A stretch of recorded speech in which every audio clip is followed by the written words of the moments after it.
what is up everybody? Welcome back to another round of I Do a Thing. And if you're familiar with any of my more recent content, you may know very well that I'm a gamer. And off camera, I typically tend to play games that have a bit more dynamic range.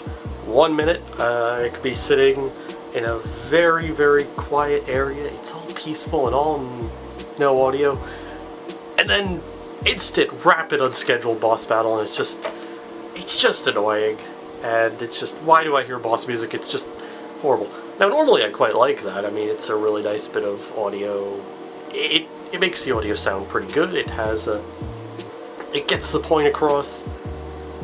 But usually I like having a YouTube video on the side, because you know, I play on PC. I have the ability to do that. And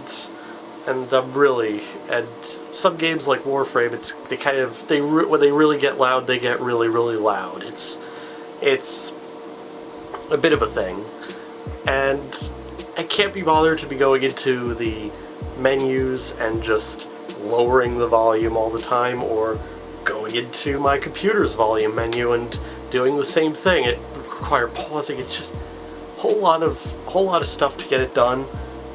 But luckily, at one point, one of the videos that I had on the side that I was watching was a Linus Tech Tips video where he covered handy tech under $100, which was pretty interesting. And the device, and what it interested me about the video was the thumbnail, because, I mean, if you look around, I am a bit of a fan of weird tech, like mixing boards and all that, and I have quite a few of them, but I quite like audio tech for some reason, and he's like, when he showed that on the thumbnail, I was immediately hooked. So I was watching it, and he showed a device that I kind of really needed, and that is the Deej mixer, which is a device that basically turns the volume control of your OS into a mixing board, into a nice little control surface. It's very nice. I was pretty much hooked by what they had built, because you could build them for a variety of prices. And what's really cool about it is that it's a really simple project. It's usually just a few potentiometers, bit of 3D printing, optional really, an Arduino, and there you go. And in today's video, we're going to be building one for me. So without further ado, let's go and get mine built.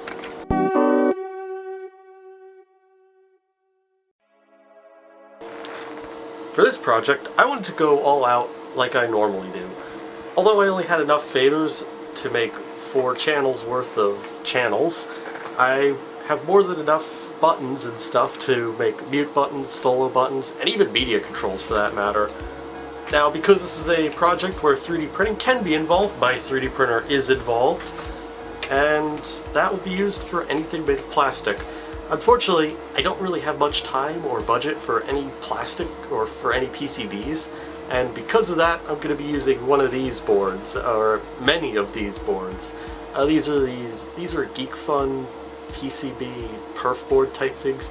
They're basically just, if you took a breadboard and laid it out onto just a PCB, they're pretty simple. You solder it all together and that kind of works.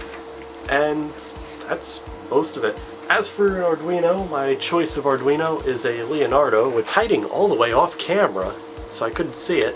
But yeah, this is going to be this Arduino Leonardo, so this way it has at least a good amount of space for all the buttons and switches and things that I want to add on to it, even though, as we will soon find out, that isn't even enough, really, but oh well. Anyways, now, I've decided to use an Arduino Leonardo in this case because I want to have enough wiggle room for enough buttons and switches and stuff. Typically, a lot of the designs I've seen, they use something along the lines of a Pro Micro, which is like this but kind of shrunk down, so it's like, but it has like all the analog pins and it's pretty good for that task. But now, I need quite a bit more pins than are on this already, but that's for a bit of a later part of this video. And more importantly, this will be much easier to implement media controls. I think the Pro Micro could probably get away with media controls as well, because I think they're on the same chip. I've completely forgot what the Pro Micro is. Really, it's just more of a case of I have this on hand and I don't have Pro Micro at all, so, you know. Anyways, with that being said, I chose this because unlike an Uno where all you got is serial control, this could do serial, and you could even modify the USB hardware to do things like keyboard commands. It can be used to do MIDI support, so if I ever wanted to do that, I can. And with that being said, there's that. And of course, because I like having displays, the aforementioned media controls will be using one of these TM1637 7-segment displays. In fact, this is the exact one that I'm going to be using for this entire project. I use these in a lot of my projects. I really like 7-segment displays for whatever reason. As for 3D printing materials, we're going to be using black PLA for a lot of the bigger parts like the case, because that's probably the most readily available thing I have. And for buttons and keycaps and fader caps, I'm going to be using a nice white PTG. Now, later on, maybe around the next part of this series, I plan on switching over some of the buttons to using more colorful PTG colors, because I'm starting to figure it's like, it's not really looking that great with just the white PTG, and also they seem to be equally translucent, and that's kind of the reason I'm using PTG in the first place for those buttons, because this way solo buttons are going to be toggle buttons, and I want to have lights behind them. I want to have them illuminated when it's all on, and because the glowing effect would look really cool.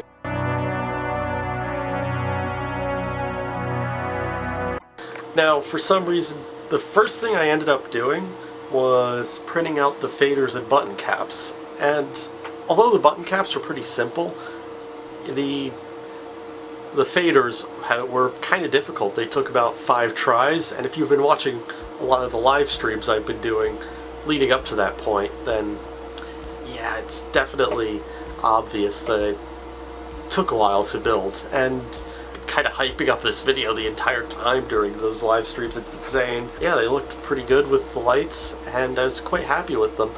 Although I am going to probably redesign them before I actually finish up the rest of the 3D prints, because I'm starting to realize that some things could be made much better now that I've tweaked the design a bit more. On the electronic side, I'll definitely be redesigning it. So now what we have here is the first edition of this design being printed, and it's not really the greatest. What the problem was is that I put a little bit of a stalk on it to kind of make it work, to make it longer for the stem of the potentiometer, just to make it fit the entire length. Now, that didn't really work out very well, and also I thought that having the tolerances like really low would make sure it would like really, really stick on. Unfortunately, it was just too small for size, so the results came out pretty nicely. So right now you're probably seeing images of that. So that's where we are with how those prints went. The design of the buttons and faders themselves are based on the design of some of the cheap Chinese mixing boards that I've reviewed in the past, and because I feel like it's a very simple design to narrow down, and that was the part that really went flawlessly. It's just all the other stuff, like the tolerances, that was just more difficult. Thankfully, we're all past that now. But with that, I realized that really I should probably start getting to the electronics work and also the code, because it's kind of the bread and butter of this whole project, so let's get on with that.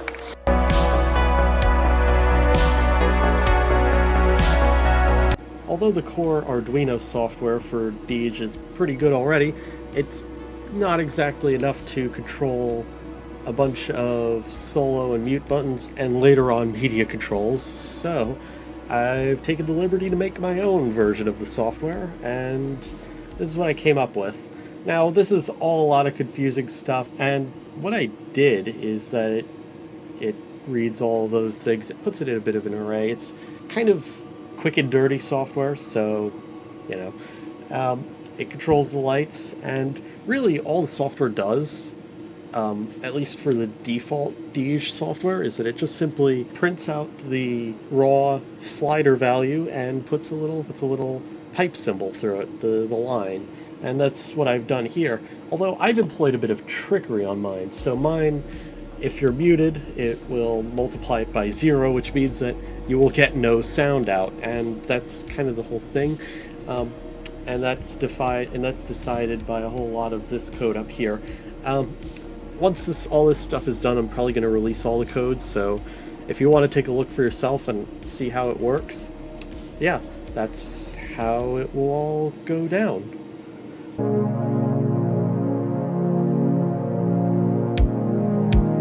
Now this brings us neatly into the weird world of electronics.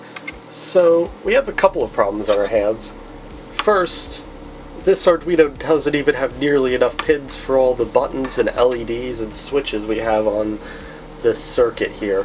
And unfortunately, we only have like 12 usable digital pins, and we need 19 of them for this whole thing, because we have six mutant solo buttons, 3 media control buttons, lights for at least 8 of those buttons, and 9 buttons total.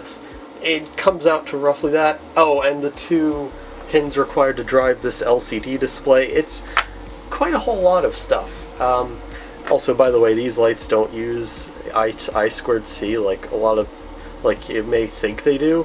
They run on their own weird thing that's like it, but not quite literally it. So literally every library has you using any pin that is not the SCL or SDA pins. So that's really why that's such a big thing. And to that I have a bit of a solution. And that is what these things are. These are multiplexer chips. These are the CD4051 multiplexers, and they're pretty good chips. I got these off of DigiKey just for this project. Yeah, they're multiplexer chips. They turned 4 pins into 8 of them. So now we've gone from 19 to approximately 11, which is, we've cut out like 8 pins there. So now it's actually manageable and can actually fit and works. So what I've done is I made a little board with 2 of these chips on it, and some stuff to run the red LEDs and yellow LEDs that are going to be doing the lighting of it. Now this bundle of wires is all 16 of them. I've kind of organized them by having the ones that are going up to the control board go, up, and having the ones that go to the Arduino going to the side, because realistically, once the case is finished, it's kind of going to be in this orientation, so you got to have it like that. But this will be a pretty good little bit of a pin extender type deal, and we'll just use it to extend pins. And yeah. Now, of course, we also have other minor inconveniences as well that we got to deal with. Like the fact that the faders are slightly shorter than the actual board itself. I'm kind of showing not as much because I already soldered these boards. And so what we've got is that it's hanging out. Luckily, that's not too bad a curse, because as it turns out, the pin that's hanging out is literally just the one that's going to go to the Arduino's analog pins. So yeah, there we go. It'll just connect to it directly, and we've got something working. And there we go. And a little bit of soldering later, we came up with this. And this is the control board, and yeah, self-explanatory. You've got your 3 main channels here with its solo and mute buttons.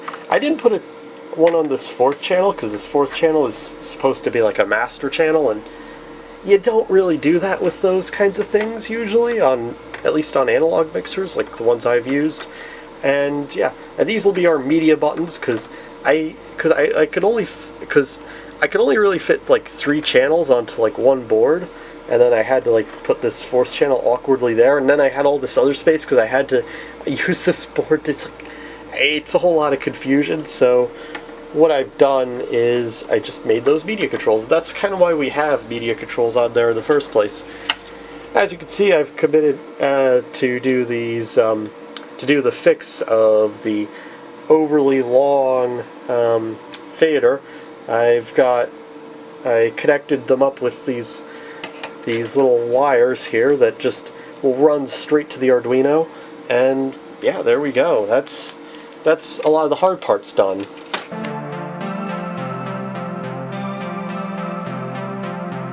Unfortunately though, this is where I have to put in my traditional bit of a cliffhanger.